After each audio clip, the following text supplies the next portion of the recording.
What is up? And welcome back to How to Invest in Commercial Real Estate. What's going on? Best podcast in Jinx, Oklahoma by Far. by far. We are screaming towards the new year. I feel if there's another podcast in Jinx, we're just openly defaming them. I feel bad. Yeah, maybe we should apologize. Yeah, they should hit Well, we us don't up. know who they are, so they can't be that good. yeah, obviously we haven't heard of them. If they've heard of us. So interesting note yesterday, I think it was the 10th straight day the market was down, and I thought it was interesting that has not happened since 1974. Really? I didn't know that. 10 Back straight when, days. How old were you in 1974, Brian? I was investing in I remember that 10-day period. Oh, yeah, actually. I bet you did. I bought that dip. Yeah, it hasn't been. Yesterday was bad. Actually, yesterday was a little bit of a bloodbath. But the other 9 days weren't just terrible. They weren't like 1,000-point swings or anything. But yesterday's news of the Fed's only cutting a quarter point, and signaling they may not cut at all next year. Yeah, that was really what drove the market down. It was something that the market was not expecting. Yeah, I think generally the market has been pricing in these decreases a little bit before, and the market, I mean, S&P has been ticking up every day almost all year. So it's been amazing to see how generally like shitty everyone thinks the economy is, but yet the market is doing freaking fantastic. So to see a day or a week like we've had is not like completely out of whack. It is so interesting, and I'm not political. I'm kind of a centrist, but depending on what side of the political aisle you're on, the economy has been terrible this whole year. Well, no, unemployment's been really low, and the stock market's been hitting all-time highs. Yeah. But it was terrible in 2024, and then everybody's going to start admitting to themselves, yeah, this is an awesome economy in 25, depending on if your candidate won or not. But really, you've got to look at the data, you've got to look at the fundamentals, and what metrics are you using to decide if the economy is good and if it's strong. It can't just be, what your political party says it is at the given time. I just turn on the clicker for the TV, and whatever they tell me, I listen. Yeah, that's right. That's right. As most people. But we are seeing a lot of activity in the market right now, in the commercial real estate market. Deals are starting to trade. I'm getting more emails saying just closed. And I think that's a little bit of a combination of factors. But one of them I feel like is that sellers are really starting to come to their senses with cap rates, and we're seeing more and more higher cap rate deals getting done. And before, when the interest rates moved so fast, it took everybody a long time to adjust. But now we're seeing everybody kind of settle in and like, okay, this is the normal. We're not going to wait for rates to come down a lot. We're not going to wait for cap rates to go up too much more. We're all settled in, and we're starting to do deals. Yeah, and I think a big statement that they made is that they're not massively decreasing through 27, and that long-term projected stability from them, it at least allows you to pencil out a few years for development. I mean, most development takes a few years between planning, permitting, building. By the time you deliver it, it's a 3-year deal that you need to plan on an interest rate, so to speak. So that's really important. Anyway, we have our partner on, Andy. Andy runs our Fort Worth office. He's been on the show many times. Thanks for coming on, bro. You just got back from ICSC New York. Yeah, no, it was a great show. It was nice to be up in New York around Christmas time. So, nice to talk to everyone in the industry and kind of see what everyone's thinking is going to happen in 25 and see where everyone's sentiment is going into the new year. Well, give us the AI summary report. Retail's hot. A lot of people are finally coming off the sidelines to invest in retail. A lot of new funds have been raised. A lot of opportunistic funds were raised that never really put out cash because there wasn't that much distress. I think RCG just finished raising their 8th fund and is about to go on another shopping spree of big box centers. People are starting to expect more liquidity to start coming into the space. A lot of people have a lot of optimism. I think the concern that most people had is if there's going to be tariffs, and what does that do to the cost of new construction? What does that do to retailers' prices that they have to carry? I think that was the one big kind of more question mark is, are tariffs going to be real? And if so, how are they going to impact everything? There's been a lot of money coming to the space, and it'll be interesting. There's a lot of people that haven't operated retail for 5-10 years that want to get back into the space given the low occupancy. given the high rent increases and the fact that you can buy this a lot better than multifamily. So I think there'll be a lot more money flowing to the space. The thought process is that you'll probably start to see cap rates begin to compress Q2, Q3 next year as more money comes into it. Sellers are finally willing to start selling because they see that they might get a bidding war. There might be a lot more money coming in. So a lot of optimism, a lot more. They think that they can see what 25 looks like, a lot more knowing what rates are going to be. The question is just going to be is, how much liquidity is there truly? And, what is federal policy going to be for tariffs, which will affect new construction, costs of new rents for these new strip centers, and how can how can some retailers survive if there is massive tariffs that come in? Yeah. Yeah, a couple questions that come to mind. A little comment on tariffs. I'm not an expert at all, but I don't see this massive across the board tariffs that were talked about pre-election. I don't see those getting implemented. Maybe it was a campaign rhetoric to get people excited that you're tough on other countries, but it just isn't that practical, and it's a tax that American people will have to pay because costs of goods will go up.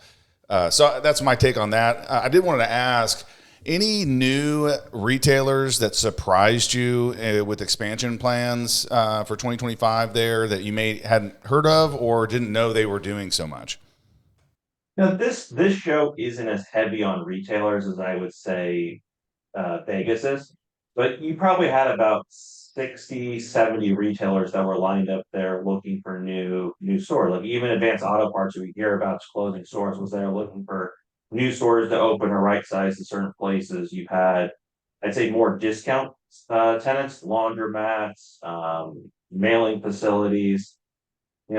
A lot of your 2,000 to 4,000 square foot neighborhood tenants were there looking for spaces. Nice. So Andy, you mentioned Vegas. So that was, say, 9 months ago. The general feel of activity, was there a difference just in that period of time, or did you feel like there's more activity that's coming down the pike, or what do you think? A lot more optimism, a lot more people wanting to get deals. All the brokers I met with, hey, I've got these 4 deals that we're probably going to launch in Q1 or Q2, and these guys are real sellers. And take a look at these deals that I've got coming. I think this fits your criteria. And really, the benefit of New York, it's more of a show geared towards investment sales and landlords versus Vegas, which has a lot of leasing. So you have all these brokers from around the country that are, given what we purchased this year in Houston and Florissant, take us as real legit buyers, even being a younger company, that they're showing us deals that, hey, I'll give you first look at this, or if you guys are interested, we'll show you this before we take it to market. And we're just going to start seeing a lot more deal flow of good quality product before it gets put on the market, just because our name and our reputation's kind of grown this year from what we've been able to do and what many consider to be a pretty down market. Yeah, I don't know how you three feel, but I felt like people were still cautious 9 months ago when we were in Vegas, right? And since that time, we've done a lot more deals. We're seeing a lot more activity. I think 2025 is going to have a lot more activity than 2024, is my opinion. Yeah, I think it was so volatile. Everyone kind of pulls back and goes on the sidelines and watches and waits. Yep. And like Joel said, depending on how you're looking at the economy and the perspective, what you're worried about, you may want to see how those things pan out before you invest a ton of money. So I feel it. I don't have a ton of hard data, but I see a ton of new, good-looking real estate that's accurately priced. Mm-hmm. Versus the past 6-7 months, it's been wrong price shit that's been on there all year, right? It's like they're going out with like 7.5, 8 cap, and you call them and it's like, yeah, it may close it at 10, and it doesn't pencil. Yeah. So now people are I feel like generally people are right sizing the price a little bit. They're pricing it to sell. They're real. The market has generally stabilized. People are realistic and know that going in. I mean, what's debt now? 7 something? 6 yeah, I mean, the 10-year, the 5-year, they're up. like half a point in the last couple weeks. So, and that's a big thing for those last minute the closings, at year end. Mm-hmm. Like that's a 40 bips. That's a big jump. Yeah, man. if you didn't have your rate locked and you've been under contract last month, you've lost some return right there. I also see other buyers, other competition, where we've typically had the run of the mill. We're negotiating a dozen offers at a time, not negotiating at all. Just no, I like my price. No, nobody else is bidding. We've recently got involved in a couple of really nice centers, and there's best and finals. We haven't really done a best and final in a year. Haven't even heard of that. Mm-hmm. I saw a deal unpriced. I mean, it was a decent looking Kroger deal outside of Atlanta, but even just unpriced. That you haven't seen that in retail in a very long time, where there's enough buyers out there to where the market tell you what it is. Exactly. Yeah. Exactly. So. I think from that perspective, it's encouraging. I know we're still offering and looking at a ton of deals. I see deals that make more sense now than they did 7 months ago. Just, again, a little more stable, less volatility, less, our interest rates just going to keep plummeting. I think people are underwriting this as like, okay, these are here to stay. We need to figure out a way to live with this. And in my opinion, retail occupancy is so high and rents are so low. And supply has been so slow. Like nobody's building new retail centers. It's very hard. Rents are very expensive. The brand new stuff we're building in Owasso, we're getting like $40 per square foot retail rents at any sort of second or third generation retail center that you would see around town. That's 80s, 90s, early 2000s. Rents maybe $16, $20 a foot. So it's like double for new construction, and there's not a lot of vacancies in the submarkets where people can go. And we're looking at OMs, and I'm seeing like $10 per square foot, $12 per square foot, $11 per square foot, $6 per square foot. Like you can really jack those rents up. So I think that's the perspective. Is, hey, I'm going in with a little bit of positive leverage now, not as much as I'd like, not a perfect amount to just have my dream cash flow, 12% to the LP. You're not getting that right now. Yeah. What we're getting is really digging down into the tenants and saying, hey, this tenant's been here forever. There's nowhere else for them to go. They're definitely not building brand new. It's a successful business. We need to increase this rent by probably 30%. And we're having those conversations across the board and aggressively growing the NOI practically, not just putting a percentage on it saying, yeah, we're going to get 12% rent growth across the board. That's insane. It kind of needs to make sense. But when you drill down tenant by tenant, a lot of these tenants are really under market. Mm-hmm. Yeah, it's that occupancy that allows you to be aggressive. Go ahead. Sorry, Andy. I mean, I think if you look at it too, cap rates are high right now, but if there's so much money starting to flood back into retail, are we going to see cap rates start to come back down Q3, Q4, because you've got so much money chasing the same product, and liquidity will be the driver of cap rate compression, I think maybe a little bit more than interest rates. So I think for us right now, trying to finalize stuff that we're supposed to close this year that's getting pushed into next year, and having a strong ability to buy Q1, Q2, I think puts us in the best position for our 5-10 year holds on what we own, because there's still going to be that higher cap rate out there before compression starts to happen with liquidity and maybe another Fed cut or two in the back half of 25. So it'll be interesting to see what happens, but I think where we positioned ourselves with what we bought in 24 and what we're under contract now, I think all those assets are going to be really, really good deals because we bought them when a lot of people weren't buying. Yeah, we made good buys. Yeah, and to Brady's point, trying to find value in the stuff we buy. Maybe we're buying at close to the same cap rates we did before, with more expensive debt. But you're seeing what we've been able to do with some of these existing centers in our rent rolls. I mean, take an example, the Amarillo deal. We took one tenant from $7.40 to $14 and another from 8 to 14. So we're seeing real rent growth that is more than you would just model a 10% growth, because we're actually understanding what these submarkets are. There's nowhere for tenants to go. And, we're not trying to screw these tenants out of being able to be successful. We're just trying to bring them up to what market is. And they've got a consumer base that's already there.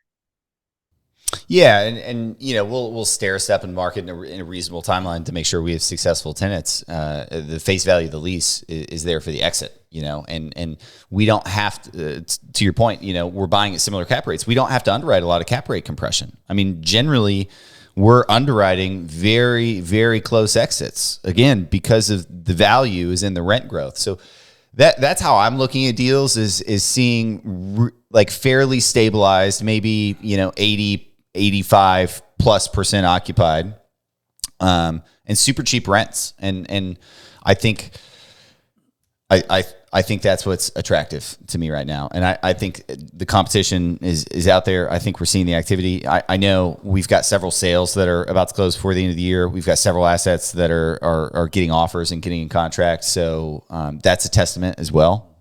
Yeah, 2025 is going to be busy. I think it's going to be a great year. Hopefully we can grow the portfolio, bring more investors in, get new money, and make it happen. Yeah. Any other key takeaways from ICSC, and then we'll wrap it up? I think that was it. It's a lot of optimism. There's a lot of energy. There's a lot of money flooding into retail that really hasn't been there for the past 5-7 years.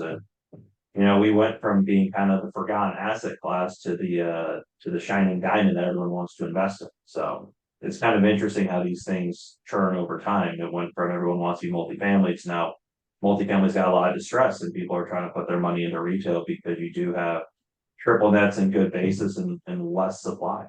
So it's interesting. It's a lot of optimism. I think it makes everyone really excited for 25, and everyone wants to get deals done. Yeah. Good. Well, I appreciate you hopping on the show. Thanks, Andy. Everyone else, we will catch you probably after the holidays. So Merry Christmas. It'll be Happy New New Year Year before you see me again. So, and we will see you guys in 2025. Yeah. All right. Thanks.